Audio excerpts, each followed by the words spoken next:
حضور نماز کے اختتام پر جو تسلیم ہوتی ہے اس میں ہم السلام علیکم ورحمۃ اللہ کہتے ہیں اور السلام علیکم ورحمۃ اللہ وبرکاتہ نہیں کہتے. اس کا فلسفہ کیا ہے؟ فلسفہ یہی ہے کہ رسول اللہ صلی اللہ علیہ وسلم نے السلام علیکم ورحمۃ اللہ سکھایا ہے صرف، اور برکاتہ ساتھ نہیں کہا. تو ہم نے تو نماز رسول اللہ صلی اللہ علیہ وسلم سے سیکھی ہے. حضرت صلی اللہ علیہ وسلم جس طرح کی نماز پڑھائی ویسے پڑھتے ہیں ہم. السلام علیکم حضور. ایک ہمارا اردو لطیفہ ہے کہ کسی عورت کے میاں کا نام رحمت اللہ تھا، تو وہ بجائے اس کے السلام علیکم ورحمۃ اللہ کہے وہ آ کر تھی السلام علیکم منی کے ابا.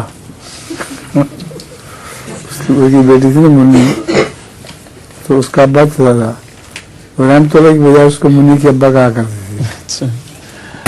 پنجاب میں تو رواج ہے خامد کا نام نہیں لیتی، اس لیے رحمت اللہ اس کا نام بھی تھا اتفاق سے، اس لیے وہ کرتی تھی اس طرح.